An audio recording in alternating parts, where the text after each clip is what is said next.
Hello silver friends, this is Joli from QuickSilverHair, where we normally talk about all things silver hair. But today we're getting into my next video on embracing slower fashion, and this video today is on mental load and our history with our clothing and what that impact is on how we consume fashion. Now, of course, we are talking about fashion, but this can be easily translated to other areas of your life. First off, let's talk about mental load. Mental load, simply put, is whatever it is that you're thinking about and how much it weighs on your mind. How much space does it take up in your mind? In my case, my closet took up a lot of space in my mind. My home is pretty clutter-free. I do have a lot of things. I have a lot of artwork and books and beautiful things, but I'm not a hoarder or collector of too many items. If something no longer serves me, I pass it on to someone else. If I don't need it, I don't buy it. But that was not translating to my closet. My closet became this really heavy mental load for me. There's a Japanese proverb that says, the more you have, the more you worry about it. And my closet, for some odd reason, became this place that I started to worry about. I started to worry about it every time I walked through the door. I think for many of us that are ditching fast fashion, the realization that we have too much is something that starts to happen. It starts to build on you because fast fashion is cheap and it's easy to attain a lot of it. So even if a load is silent, say like your bills, like you only think about that mental load when the bills come, or your debt and you only think about your debt when you have to face, well, how am I going to pay this? Or maybe it's something that it's just not something you're triggered by every single day. But your closet is something that you're triggered by every single day because you have to walk through that door and you have to decide what you're going to wear every single day. And I realized that I was deciding from a very small handful of clothing all the time. Okay, so let's go through this list of questions and see how many of these questions you answer yes to.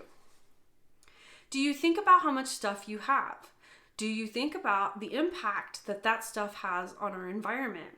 Do you think about how much money you have spent on all of that stuff? Do you stress about going through it? Do you worry about getting rid of it? Do you have clothing in your closet that you never wear because it no longer fits, but you just can't let go of it? Do you have clothing that has some sort of sentimental value to you? Do you hang on to things simply because you just don't want to get rid of them because maybe you think they're more valuable than they are? Do you have so much stuff that you have difficulty deciding what to wear every day? I answered yes to every single one of those questions, so it became very clear to me that I needed to do something about it. The next level of mental load might be a little bit morose and it might be a little bit difficult to think about, but it is what happens to all your things when you're gone. Ask yourself this question. If you were to die tomorrow, would you be happy with what you've left behind for everyone else in your life to deal with? This includes your home, your closet, your debt, your savings, your files, your bills, everything. It's all inclusive. In our case, we are talking about our closets. And for me, I got to thinking about my poor husband. If I was to die tomorrow and he was left to deal with that, he would be dealing with this huge, massive amount of clothing for no reason. He has no reason to have to deal with that.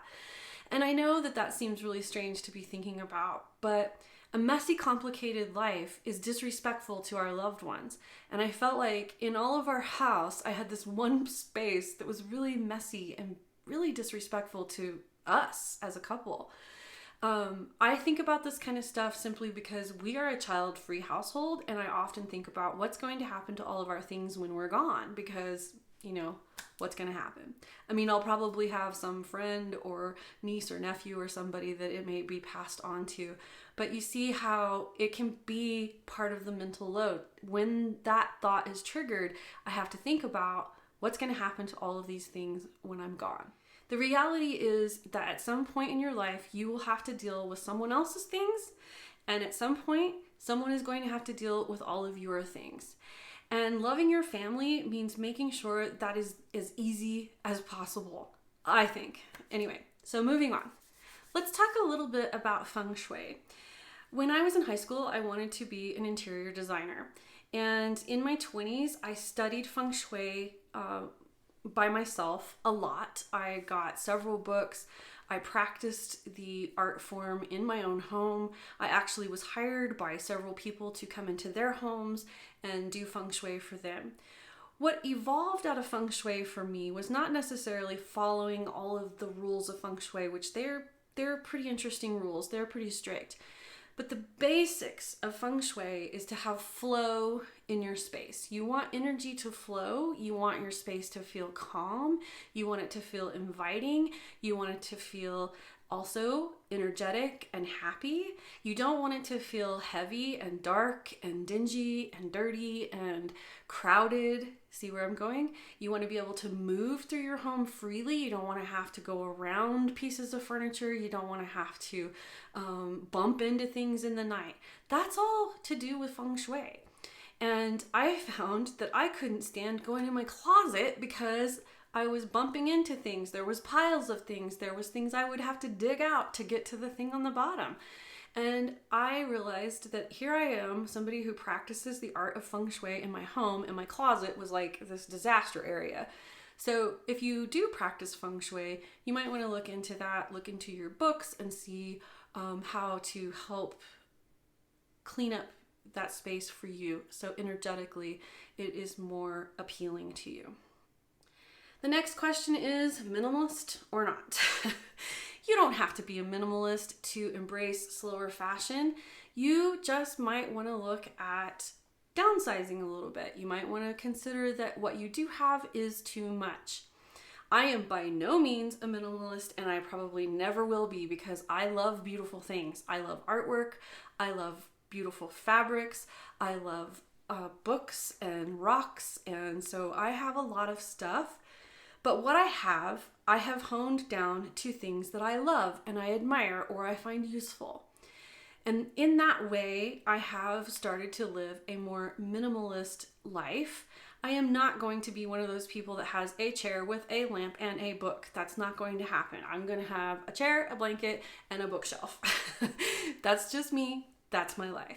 Now, as I have gotten older and as I have started embracing my age authentically, I have found that I don't need as much clothing. And lockdown was really helpful for me to see that, because during lockdown, I couldn't shop. And of course, I wasn't wearing 90% of my clothing because I wasn't going anywhere. And it became very clear to me that I had way too much and I didn't need all of it. And I certainly didn't need that retail therapy anymore. So lockdown for me was sort of an eye-opening experience where my closet was concerned. And I really did realize I didn't need all of what I had, and it was okay to let it go. So the biggest aspect of mental load is your history with your clothing. And I realized I had to understand the history I had with clothing. I needed to understand my relationship with clothing. Rumi says, a messy house is a messy mind. My closet was messy, and his saying has always helped me through the feng shui process of getting rid of things and letting go of things. And then when I found a space that was messy, I knew there was something there. There was some mental load attached to that mess. And obviously my closet was one of those places. But I really wanted to find out why. Why was my clothing habit so intense? Why did I feel like I needed so much? I started thinking back to my first memories with clothing, and I sat down with a journal and I started writing down these memories as they came. And the picture became very clear as to why I ended up with so much clothing.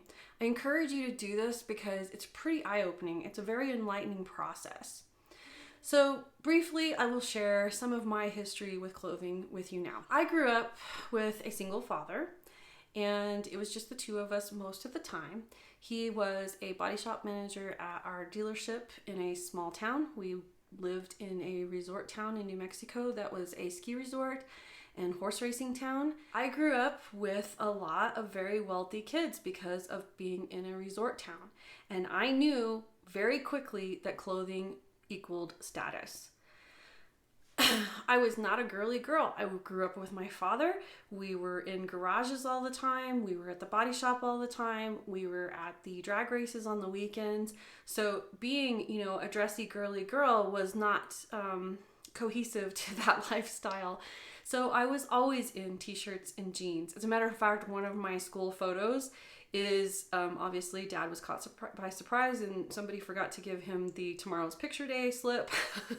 But I went to school on picture day in a ratty drag racing t-shirt, and I have a school picture that basically is the definition of my life with my father, which, you know, I look back on it and it's a sweet picture, but it's funny that, you know, I ended up with a school picture looking like that. I can remember very clearly in school, I was bullied a lot, and I know that a lot of it had to do with the way I dressed.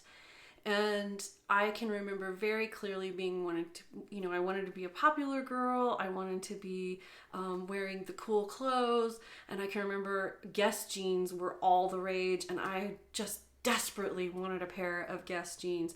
And I think to this day, I have never had a pair of Guess jeans. But anyways, when I was about 11, my dad brought home this box. And it was the size of a deep freezer, you know, one of the cube sized deep freezers. And I remember it was just, I could get inside this box. And I guess it came from like a friend of a friend. They were cleaning out somebody's mountain home or something. I'm pretty sure it was their winter home, because it was a box full of girls' clothes. It was all winter clothes. A lot of it was ski gear and ski clothes, which I didn't need at all because I didn't ski. But I went through this box and it was like a treasure trove. I was so excited, and I could tell that these were quality pieces of clothing and they were from somebody that had a lot of money. And I was very excited about this. And I found this pair of jeans in the box that were pinstriped with pastel colors. They were absolutely the coolest jeans I had ever seen. And then there was a sweater in the box that had horizontal stripes on it with pastel stripes on a white background.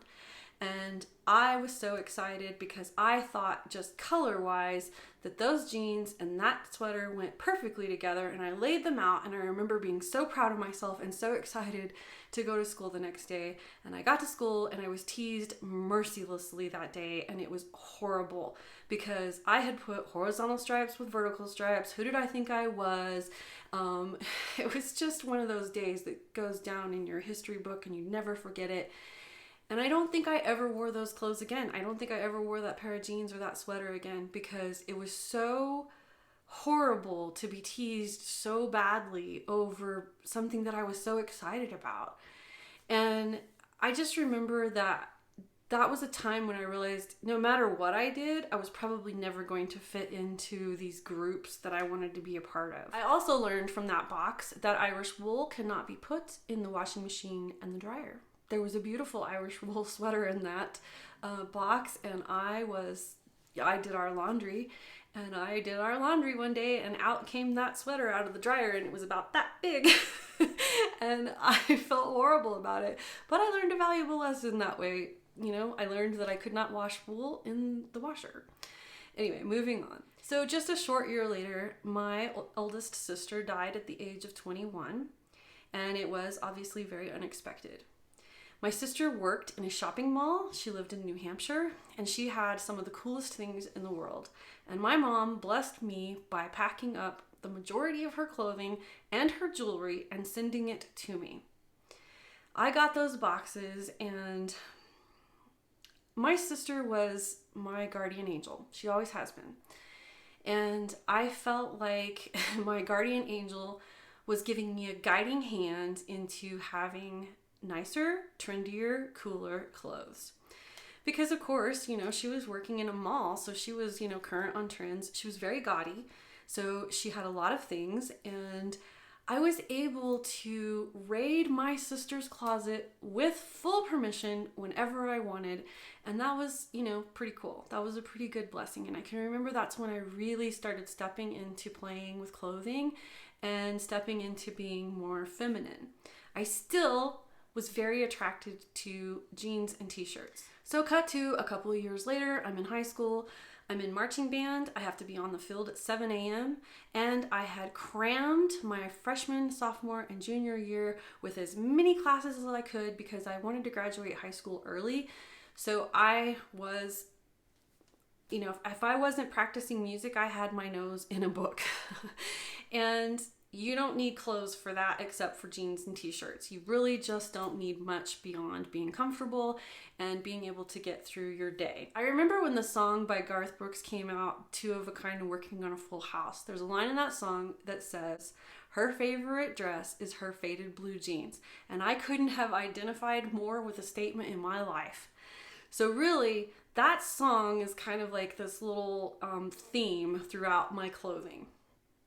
And I can even grab my favorite blue jeans and sing that line. Early 20s, we had a ranch property that was about 20 miles outside of town. We had horses, we were remodeling. I worked full-time for my mom as her office manager, and then I had 3 part-time jobs in town. So I had to have a very diverse wardrobe for all of that because I had so many hats to wear. This is about the time that I found my favorite consignment shop. This consignment shop was contributed to by all the wealthy women in town, so I could find good quality, nice clothing, and I could do it all on credit. This is when I first learned about true circulatory fashion. I would take in clothes to put up for sale, I would earn credit on those clothes, and I would leave with clothing, and I never spent a dime. So for several years, most of my clothing came from this consignment shop, and I absolutely loved that consignment shop. And of course, I could go in and leave with quite a few pieces of clothing. So it was really fun, and it was really easy because it didn't weigh on me as a financial burden. Then I became an officer's wife. I could not have picked a more different world to jump headfirst into. All of my ranch clothes, all of my work clothes were, for this little mountain resort town. And a lot of the shops I worked in had kind of a hippie vibe, so I had a lot of hippie clothes. And it just didn't really work for being an officer's wife. And I figured that out real quickly at the first officer's barbecue. I thought it was a barbecue. My husband did have the foresight to tell me that you need to dress like Sunday's best. This is not like barbecue cutoff shorts and a tank top. This is barbecue like tea party type barbecue. So I was wearing nice clothes. I just still didn't quite fit in. And I found myself reacting to that situation by throwing out a lot of clothes and buying all new clothes. The town that we lived in had a Dillard's in the mall, and very interestingly enough, I found out many years later that that Dillard's was actually a clearance center for a Dillard's. So I always could find really great deals in that Dillard's. I've never seen the deals like that anywhere else in any other Dillard's except for that one. So that had to have been true because you could walk in and it just seemed like the entire store was filled with sell racks. So I kind of became obsessed with buying clothes from Dillard's, which really didn't fit my aesthetic. I still was going for jeans and t-shirts, but I was kind of up in the game a little bit. I was making everything look a little bit more polished and a little bit nicer. I still ended up with a closet overflowing with clothes that I never wore. So while I was an officer's wife, there always seemed to be this struggle. I always felt like I was a little bit out of place. I always felt like I was either overdressed or underdressed, or maybe that I looked like I was completely caught off guard. In New Mexico, it's not uncommon at all to be at a formal event and see somebody in jeans. I mean, seriously, that's the reality of the state we live in. So I have this very kind of messed up, discombobulated view of fashion, I think. And today even, I can worry about a Christmas party. I can worry excessively about showing up to a dinner and what I should be wearing for that, especially when it has to do with my husband's job, because he goes to work every day and lives inside of that world and I don't. I work from home, and really very few people see me at all. So I really don't put a whole lot of thought into what I'm wearing. I look nice. I don't look like a schlump or anything. It's just that I don't dress in suits and heels and dresses and stuff like that. I'm still very much a jeans and t-shirt kind of gal. I think you can see the theme here. When I started embracing my authentic life, some of it was ditching the dye. I started looking at my style. I started to kind of go, what is my style? I have all of these clothes from living on a ranch, from being kind of a hippie, from being an officer's wife, and what is my actual style? And why do I have all these clothes that I don't wear, and then I have these pieces that I constantly wear? So I started taking a lot of quizzes. I was following several people online that were, fashion gurus and whatnot. I started taking all of their quizzes, and I probably took 100 style quizzes. And I tell you what, almost every single time it came back with some result that was synonymous with t-shirt and jeans kind of girl. So I finally realized, why am I fighting this? Why not just embrace who you are? A t-shirt doesn't have to be a white Hanes t-shirt. It can be something a little bit more elevated. Maybe it's tie-dyed. Maybe it's embroidered. Maybe it has some really cool buttons on it or different sleeves on it or an exposed hem. It really became clear to me that I could still shop inside of what I felt most comfortable in and look feminine and look put together. I really realized that my jewelry was a place where I could express my femininity, and my hair was a place that I could express my femininity. I have a really cool collection of turquoise jewelry, and I love wearing it, and I always feel very put together and very beautiful when I have my jewelry on. So I learned that, accessorizing is a really valuable place to express yourself, and those are pieces that you can keep forever. I stopped buying clothes that were not in my style. In that process of ditching fast fashion and starting to replace things, I have really honed in on, do not buy this, you will never wear it because it is not your style. I've also figured out that there are colors I absolutely will not wear. And I know my colors because I have a winter palette. It's very limited, so it's pretty easy to stick to my color palette. So if a garment doesn't even come in my color palette, it's pretty easy to walk away from that piece of clothing.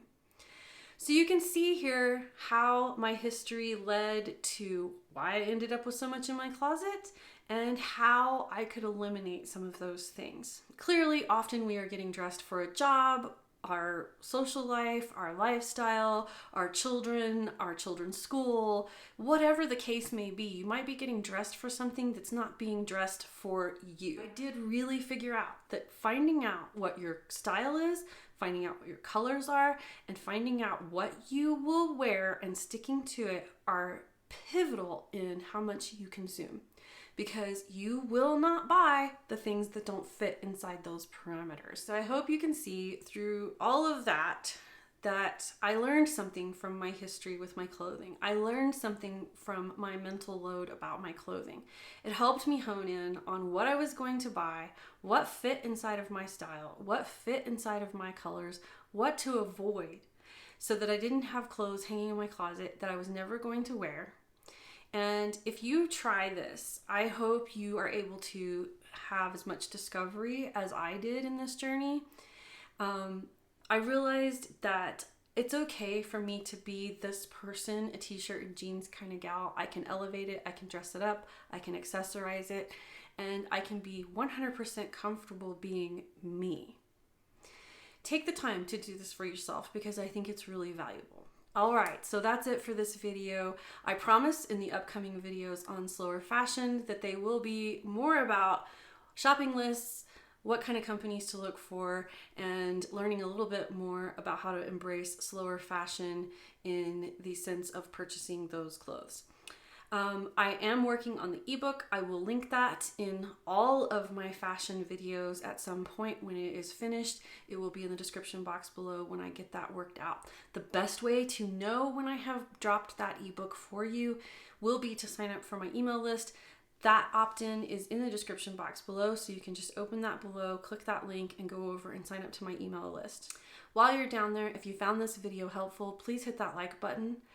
If you haven't subscribed to my channel already, please do so now because I would love to see you next time. Until then, shine on.